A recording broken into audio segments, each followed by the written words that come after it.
Iya, misalnya kalau lagi di jalan dipanggil Cina gitu ya. Q, Q sini gitu. Q itu apa sih Q?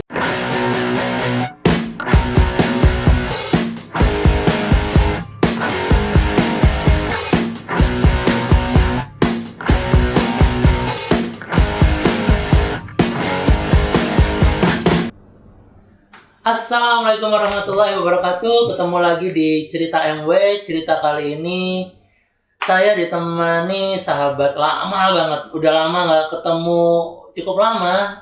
Dia kembar. Namanya Niko Niki. Nah, kebetulan yang Niko itu di Singapura. Nah, ini Niki nih. Halo nih. Halo. Kita sahabatan udah mulai tahun berapa ya, Nik ya? 9. Di Batam tuh kita akhir 98, Desember 98. Anggap ya? Januari 99 lah.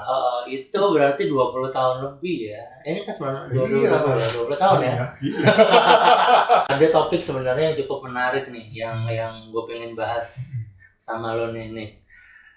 Gimana lo adalah salah satu temen gue kalau yang bisa dibilang pada masyarakat awam adalah teman gue yang keturunan Tionghoa, meskipun gue nggak setuju sama istilah itu karena bagi gue ya gimana kita semua orang Indonesia nggak ada yang keturunan.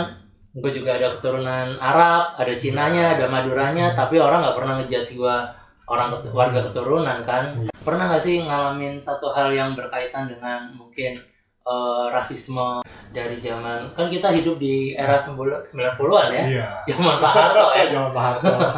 Lu bisa cerita sedikit nggak? Lo kecil dulu gimana? Tadi kalau nggak salah sempet sounding juga di Roxy ya, kalau nggak salah. Iya, jadi saya tuh lahir dan besar itu tinggal di daerah Roxy ya. Di Roxy di Gang Makmur gitu. Roxy itu ini kalau kalian tahu tempat jual handphone. Iya. Itulah. Jadi seberangnya ada gang, Mas. Itu Gang Makmur. Gang Makmur, oke. Makmur. Sampai sekarang masih ada nih? Masih ada. Oke. Jadi lahir besar bermain gitu ya. Besar ya di sana gitu. Sampai SD lah, kira-kira kelas 5 SD. Kalau ngomong cerita rasis sebetulnya ya pasti ada lah ya. Walaupun nggak gimana-mana, karena kalau anak kecil kan nggak terlalu nggak berpikirnya kan nggak gimana gitu lah ya. Iya, karena memang pada waktu kita kecil itu yang penting kita bisa main bareng kan. Kita main bareng, ngejar layangan bareng atau apa. Iya. Jadi seakan-akan apa yang atribut yang dilekatkan ke kita cuek aja gitu. Iya, misalnya kalau lagi di jalan dipanggil Cina gitu ya. Q sini gitu. Q itu apa sih Q? Q itu ya panggilan laki-laki ya, laki-laki Cina gitulah. Oh gitu. Kalau cewek apa? Amoy ya, Moy. Amoy. Oke. Jadi kalau dipanggil pernah dengar gitu, sebetulnya mereka mungkin sebetulnya kayak tanda petik rasis gitu kali ya, manggil gitu ya. Tapi buat saya sih nggak sampai sakit hati gimana, tapi kalau dipikir ya itu mungkin salah satu tindakan rasis sih. Salah satu tindakan rasis ya. Terus lu sama Niko ya cuek aja gitu? Cuek aja main, kita tetap main kok. Tetap main layangan bareng gitu ya. Kalau di sana dulu ada karambol ya, main karambol bareng gitu. Ya oke lah gitu. Anak sekarang tau karambol? Main gundu bareng, main gangsing gitu ya. Ya berarti lu adalah salah satu orang yang memang menikmati masa-masa itu ya, dan tanpa ada pressure atau tanpa ada gejolak sosial, karena pada waktu era Pak Harto itu semua kan dijaga ya. Iya. Sehingga boleh sampai seperti yang sekarang era reformasi itu kan. Iya, karena kan sebetulnya di keluarga misalnya kan dulu contoh ngomong bahasa Mandarin gitu kan dilarang kan. Iya. Jadi kan nggak terlalu beda. Kita ke luar tuh nggak terlalu beda, mencolok gitu. Nggak pernah dengar orang ngomong beda bahasa kan jarang ya. Iya. Waktu kita ini. Jadi ya nggak merasa beda gitu. Waktu kecil nggak merasa beda dengan mereka. Iya. Gitu. Tapi kalau ditanya kembali lagi ke soal rasis gitu ya, mungkin yang saya bisa kasih contoh itu kalau misalnya ngurus sekolah gitu ya. Dulu saya pernah ngurus sekolah, saya pernah UMPTN. OMPTN. Waktu UMPTN. SMA kan, kalau kuliah kan, Iya. kuliah kan UMPTN. Ah. Itu yang pasti yang kamu mesti punya itu, kalau saya harus menyerahkan surat kewarganegaraan Indonesia. Wah, orang Indonesia harus bikin kartu surat kewarganegaraan Indonesia. Ya, Alasannya apa nih? Ya karena keturunan ya, maksudnya kita ngerti lah. Ya, jadi dan itu harus diurus. Kalau itu nggak diurus apa enggak, dampaknya? karena kebetulan orang tua kan udah punya.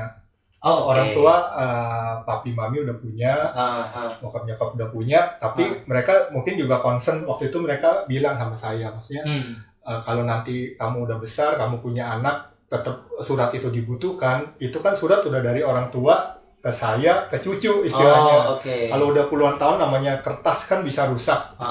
Jadi dia saranin, udah kamu buat sendiri atas nama pribadi, jadi kamu kalau ngurus surat-surat nggak susah. Dan itu masih dibutuhin nih sampai sekarang nih? Atau pada zaman itu aja ketika UMPTN? Atau sampai sekarang ketika ngurus berkas ini itu, hal-hal yang kayak gitu masih dibutuhin nggak sih kewarganegaraan? Terakhir itu saya ngurus, saya kasih sih. Tapi diminta? Ya ada ya. Diminta? Kalau waktu ya? Kayaknya ada deh, seingat saya masih ada deh. Ya pokoknya lampirin aja lah, karena udah dari kecil terbiasa gitu ya. Karena dulu KTP kan juga sama. Kalau waktu kita KTP dengar-dengar ada bedanya nggak sih? Ada tanda khusus gitu nggak sih? Niko dulu yang cerita. Niko. Ntar kita pakai WA call ya. Niko dulu bilang, iya KTP gua aja ada bedanya. Niko bilang gitu. Gitu ya. Bener nggak sih? Lupa. Nggak berarti. Dasar. Nah sekarang kalau misalnya dimintain kewarganegaraan, apa kabar itu Susi Susanti yang udah berkali-kali membelain Indonesia masih dimintain kartu kewarganegaraan? Kan konyol ya, menurut gue sih konyol sih nih. Ya itu contoh yang keterlaluan lah. Mau nggak mau nih kita harus bahas nih. Harus terbuka. Harus terbuka. Kita open mind. Harus open mind kita dengan jadi. Kemarin kan Gubernur DKI sempat Cina nih. Dan ya itu juga idola gue juga sih. Gue juga dukung dia. Ketika dia mau menjabat lagi, sangat ramai isu agama, isu rasis dimainkan. Nah itu menurut lu gimana? Menurut pandangan seorang Niki nih? Ya kalau menurut saya sih disayangkan banget ya gitu ya.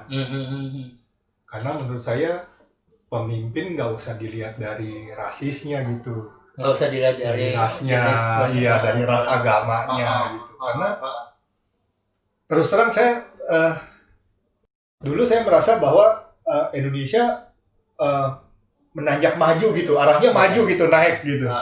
Tapi ketika udah reformasi gitu ya, terus udah mulai ngelihat dengan segala kekacauan politik gitulah ya, belajar gitu.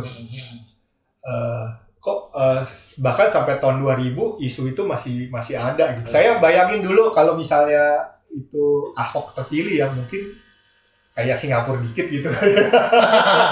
Ada MRT kali bersih gitu ya ceritanya, kan sempat ngalamin kan. Saya terus terang karena rumah orang tua saya kebanjiran gitu ya. Saya ngalamin pernah banjir. Saya pernah ngalamin sendiri banjir. Jadi waktu pulang mulai hujan, mulai ada banjir. Terus saya bangun tidur air udah di kepala. Ya ampun. udah tahu. Jadi waktu zaman Ahok itu mulai nggak banjir, wah kan maju ya namanya, berubah gitu. Dari ngalamin banjir jadi nggak banjir. Wah saya pikir kalau dia bisa membereskan masalah banjir ini ke depan enak banget ya.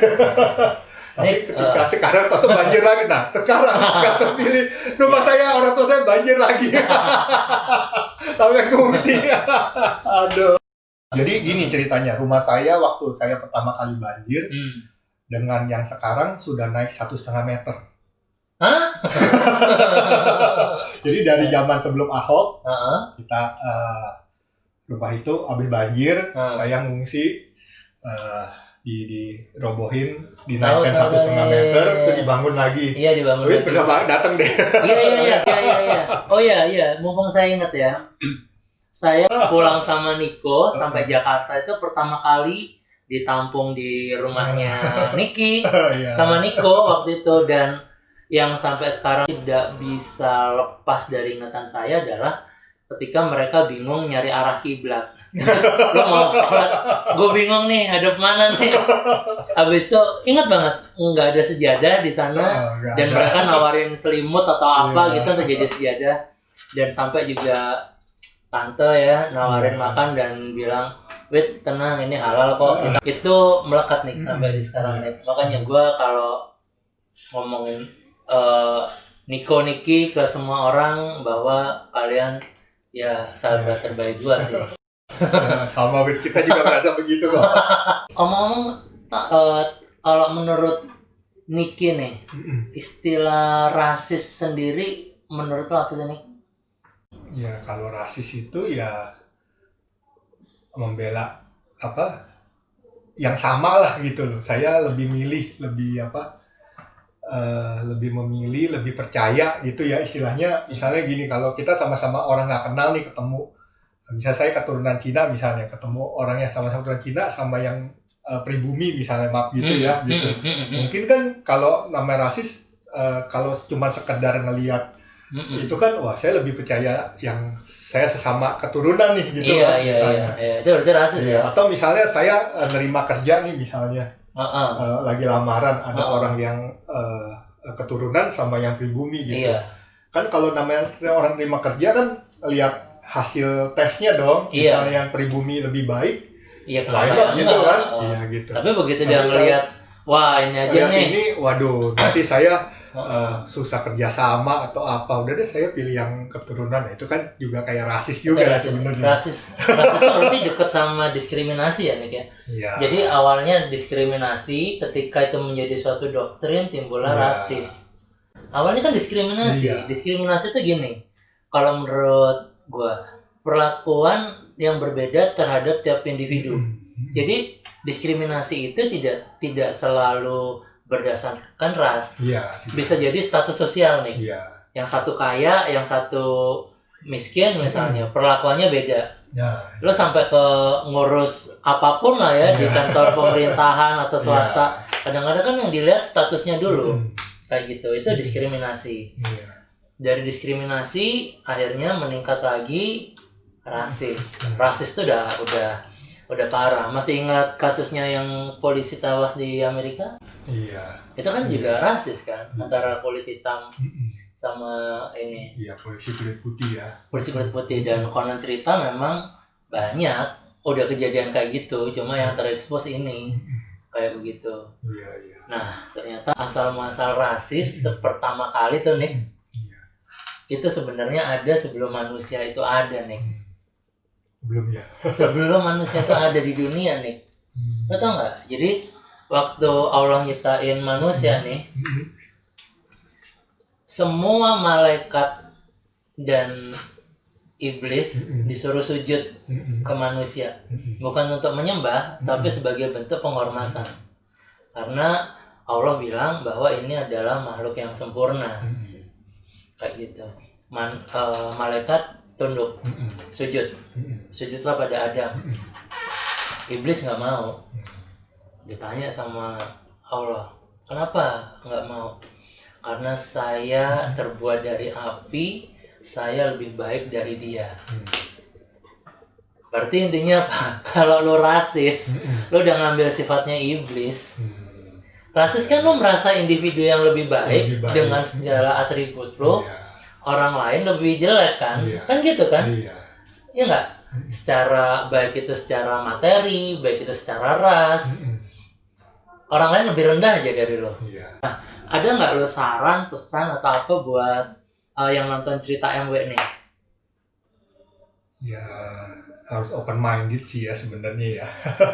Sebenarnya harus bisa menerima perbedaan intinya sebenarnya gitu. Karena bagaimanapun kita nggak mungkin sama lah, nggak ada yang sama istilahnya. Maksudnya punya sifat beda, nggak usah ngomong ras dulu deh, dengan ras yang sama aja punya sifat, orang juga punya sifat beda-beda gitu kan. Apalagi yang budaya yang beda, rasis kan kadang dari budaya, dari agama atau budaya, ya pasti berbeda gitu. Yang lu bilang apa, kita kan beda-beda segala macam, itu juga nanti saya tulis juga tuh ayatnya bahwa Allah udah bilang kalau mau aku jadiin satu kaum aja bisa, tapi kan Allah nggak melakukan itu. Iya. Allah bilang akan kujadikan kalian bersuku-suku dan berbangsa-bangsa. Berarti apa? Kita diciptakan berbeda itu memang fitrah, memang udah Tuhan berkehendak Iya. begitu. Jadi Iya. kenapa kita kok jadi mau menyeragamkan? Kan aneh. Iya. Melawan hukum Tuhan loh. Perbedaan itu mestinya bisa saling melengkapi gitu Setuju. ya, atau menyempurnakan. Kan pelangi itu kan bagus kan, Karena beda warna. beda warna, bukan karena putih semua Iya. gitu. Lu keren ya. Gue gak nyangka. Selain itu apa yang bisa ini kita sampaikan di sini? Belajar menerima lah, maksudnya mungkin nggak langsung bisa, saya ngerti karena pengalaman gitulah ya. Iya. Orang bersikap itu saya ngerti pasti punya latar belakang, punya pengalaman hidup yang mungkin pernah disakiti, pernah pengalaman jelek gitu ya, atau di keluarganya di gimana gitu. Tapi intinya ya harus bisa. Ya Indonesia itu ya beginilah Indonesia gitu, Bhinneka Tunggal Ika. Saya juga pikir pendiri negara kita hebat juga ya maksudnya ya. Karena dia udah mikirin itu kan. Iya. Ketika Bung Karno mencetuskan Pancasila itu ya udah, makanya kan Gus Dur bilang ya jangan pernah inilah ya nanya agamanya. Ketika kamu udah berbuat baik, orang udah nggak akan nanya agamamu apa kok. Karena agama itu menurut saya personal sebenarnya. Personal kita terhadap pribadi kita terhadap Tuhan, bukan pribadi saya sama kamu sama Iya. Karena juga bisa apa gitu kan. Iya. Dan baru gue sadari kita bisa lasting karena kita masing-masing open minded ya Nick ya. Kita bisa bahas open minded banget ya. Kita bisa bahas apapun tanpa ada no hard feeling gitu. Iya, betul. Iya kan? Sama Niki juga, sama Niko juga. Itu kalau udah ngobrol nggak ada batasan kayak gitu. Ceplos aja ya. Ceplos aja gitu. Nick, thank you banget ya. Udah mau mampir di cerita MW. Udah mau sharing cerita soal rasis, terus habis itu dan ada pencerahan di sini bahwa berbeda itu suatu fitrah dan berbeda itu harusnya saling mengisi, berbeda itu harusnya menguatkan dan semoga Indonesia kedepannya semakin maju. Kita semua bisa maju ke arah yang lebih baik. Gitu ya. Pamit ya. Yuk, assalamualaikum warahmatullahi wabarakatuh. Bye.